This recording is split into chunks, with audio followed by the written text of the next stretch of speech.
স্বাগতম বিসারমেদ ক্লাসে নবম দশম শ্রেণীর ত্রিকোণমিতি 9.2 এর যে অঙ্কগুলো আছে সেই অঙ্কগুলো প্রত্যেকটি অঙ্কই আমরা ধাপে ধাপে তোমাদের জন্য সমাধান দিতে চেষ্টা করব। আশা করি তোমরা আমাদের সাথেই থাকবে। এর আগে আমি 9.2 এর বোর্ড বইয়ের 195 পৃষ্ঠায় 8 থেকে 13 পর্যন্ত আমরা আপলোড দিয়েছি। এখন আমরা 14 নম্বরটি সমাধান করতে চেষ্টা করব। আমরা 9.2 এর অঙ্কগুলো করতে হলে অবশ্যই ত্রিকোণমিতির অনুপাতগুলোর মান জানতে হবে। Sine 0 degree, 30 degree, 45 degree, 60 degree, 90 degree, এগুলোর মান তোমাকে জানতে হবে। এই মানগুলো যদি সঠিকভাবে না জানো তাহলে এই অধ্যায়ের বা এই চ্যাপ্টারের যে অঙ্কগুলো আছে সেগুলো ভুল হবে। তাহলে অবশ্যই ত্রিকোণমিতির কোণের অনুপাতের মানগুলো ভালো করে তোমরা শিখে নেবে। ত্রিকোণমিতির মানগুলো কীভাবে বের করতে হয় এটা আমরা একটা আপলোড দিয়েছি। তোমরা ক্যালকুলেটর অথবা শিখে যেভাবে হোক মানগুলো তোমাকে মুখস্থ করতে হবে এই অধ্যায়ের অঙ্কগুলো করতে হলে। তাহলে চলো আমরা অঙ্কটা লিখে রাখছি 14 নম্বরটা। বলছে দেখাও যে cos 60 degree into cos 30 degree plus sin 60 degree into sin 30 degree equal cos 30 degree. এটা ইকুয়াল এটা আমাকে প্রমাণ করতে বলছে।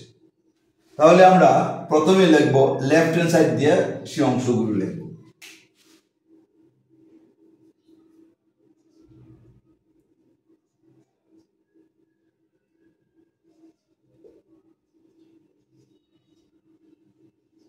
cos 60 degree, cos 30 degree, sin 60 degree, sin 30 degree, এগুলো লেফট হ্যান্ড সাইডে দেওয়া আছে। এখন দেখো আমি যদি এই মানগুলো না জানি তাহলে লেফট হ্যান্ড সাইড লিখে আমাকে বসে থাকতে হবে, কোনো রাস্তা নেই অঙ্কগুলো করার। তাহলে অবশ্যই মানগুলো আমাকে জানতে হবে। অর্থাৎ cos 60 ডিগ্রির মান হলো কি? cos 60 ডিগ্রির মান হলো হাফ, cos 30 ডিগ্রির মান হলো √3/2, sin 60 ডিগ্রির মান √3/2, sin 30 ডিগ্রির মান হাফ। তাহলে আমরা যে এই মানগুলো বের করার জন্য যে আমরা একটা ভিডিও আপলোড দিয়েছি কিভাবে কি কৌশলে বের করবে, এটার থেকে তুমি মানগুলো বের করার কৌশলটা জানতে পারো, অথবা ক্যালকুলেটর টিপে অথবা মুখস্থ করে। তাহলে আমরা যে পদ্ধতিটা দেখাইছিলাম সেটা হলো সাইনেরটা প্রথমে দেখাইছি আমরা। প্রথম হলো আমরা সাইনের মানটা দেখাইছি, sine 0 degree, 30 degree, 45 degree, 60 degree, 90 degree. আমরা বলছিলাম 0, 1, 2, 3, 4, 0, 30 ডিগ্রি, 45 ডিগ্রি, 60 ডিগ্রি, 90 ডিগ্রি। আমরা এইগুলোকে 4 দ্বারা ভাগ করে বর্গমূল করলে সাইনের এটা হলো 0 degree, 30 degree, 45 degree, 60 degree, 90 degree মান পাওয়া যায়। এখন আমার এদিকে দেখো সাইন 30 ডিগ্রি, 60 ডিগ্রি, সাইনের গুলো যদি পাও, সাইনের মানগুলো পেলে উল্টো দিকে সাজিয়ে এই কসের মানগুলো পেয়ে যাবে। তাহলে সাইন 60 ডিগ্রি আর 30 ডিগ্রি মান দরকার। এটা হলো 0 ডিগ্রি, এটা হলো 0 ডিগ্রি, এটা হলো 30 ডিগ্রি, এটা হলো 45 ডিগ্রি, এটা হলো 60 ডিগ্রি, এটা 90 ডিগ্রি। তাহলে আমার 60 ডিগ্রি আর 30 ডিগ্রি দরকার, আমার এইগুলোর দরকার নেই, এইগুলোর আমার দরকার নেই, এই দুইটা মানের দরকার। আমরা এইভাবে বাইর করতে হবে। তাহলে এগুলো কি করব? 4 দ্বারা ভাগ করে আমি এগুলোকে বর্গমূল নিব। বর্গমূল করলে কি হবে? এটাকে দশমিকে নেওয়া যাবে না। 1 কে 4 দ্বারা ভাগ করলে তো দশমিকে চলে যাবে, দশমিকে নেওয়া যাবে না। 1/4 বর্গমূল করো, এটাকে বর্গমূল করো। তাহলে 1 এর বর্গমূলে 4 এর বর্গমূল 2, রুট 3 বর্গমূল নাই, তাহলে রুট 3 থাকবে, 4 এর বর্গমূল হলো 2। তাহলে দেখো আমি sin 60 ডিগ্রি আর cos 30 ডিগ্রি মান পেয়েছি। sin 30 ডিগ্রি আর cos 30 ডিগ্রি, sin 30 ডিগ্রি আর sin 60 ডিগ্রি মান পাইলে আমি যদি পাই তাহলে cos এর মানগুলো আমি পেয়ে যাব। তাহলে cos এর গুণগুলো উল্টা দিকে সাজালে cos গুলো হবে। তাহলে 90 ডিগ্রি, এই যে 90 ডিগ্রি মানটা তো নাই, এই যে 90 ডিগ্রি মান, 90 ডিগ্রিটা চলে আসবে cos এর বেলায় আমি বলি, দেখো 90 ডিগ্রি চলে আসবে এখানে, তাহলে 90 ডিগ্রি তো আমার নাই, তাহলে 0 নাই।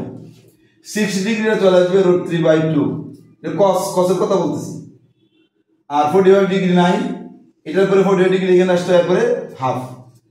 তাহলে দেখো sin যদি 30 ডিগ্রি হাফ হয়, cos 60 degree half, cos 60 degree √3/2 হলে sin 30 ডিগ্রি √3/2। তাহলে আমরা sin এর মান cos এর মান দুটোটাই পেয়ে গেছি। আমরা আমাদের যে চার্ট আমরা একটা কিভাবে বাইর করতে হয় এই নিয়ম একটা দেখেছি, তোমরা প্রথম পর্বে এটা দেখে নিও। তাহলে আশা করি তোমরা এই মানগুলো বের করতে কোনো অসুবিধা হবে না, অথবা ক্যালকুলেটরও বাইর করতে পারো। তাহলে sin 60 ডিগ্রি মান, cos 60 ডিগ্রির মান কত? হাফ। cos 30 ডিগ্রির মান কত? √3/2।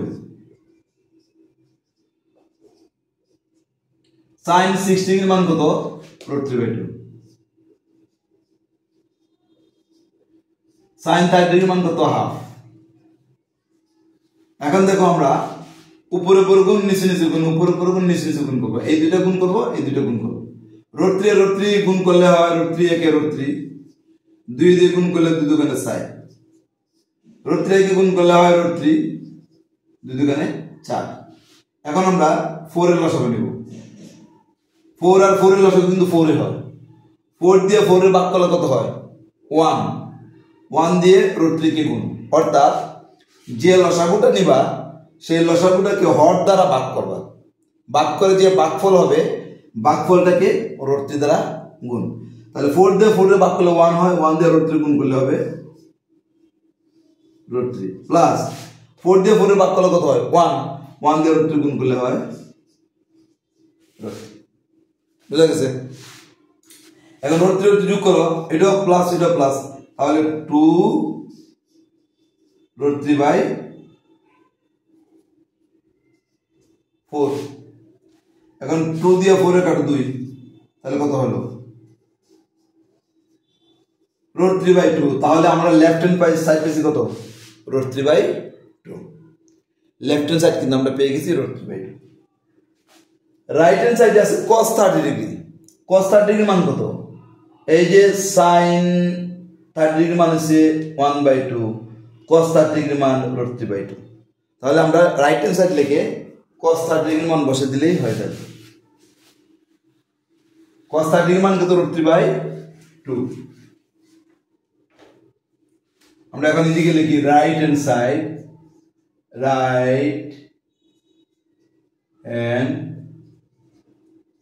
হলো cos 30 ডিগ্রি। cos 30 ডিগ্রির মান হলো √3/2। cos 30 ডিগ্রির মান √3/2। আর লেফট হ্যান্ড সাইডের এইগুলো আমরা গুণ করে যোগ করে আমরা √3/2 পাইলাম। তাহলে left hand side √3/2, right hand side √3/2। তাহলে আমরা লিখতে পারি left hand side equal right hand side. শোট দেখাইলাম আমি, অতএব left hand side equal right hand side. তাহলে আশা করি তোমরা 14 নম্বর অঙ্কটি বুঝতে পারছো। বোঝার একমাত্র সহজ রাস্তা হলো মানগুলো তুমি সঠিকভাবে বসানো, আর কোনো সহজ রাস্তা নেই। তাহলে আশা করি 14 নম্বর বুঝতে পারছো। আমরা নেক্সট অঙ্ক আবার তোমাদের জন্য দিব, সেই পর্যন্ত তোমরা সুস্থ এবং অপেক্ষায় থাকো।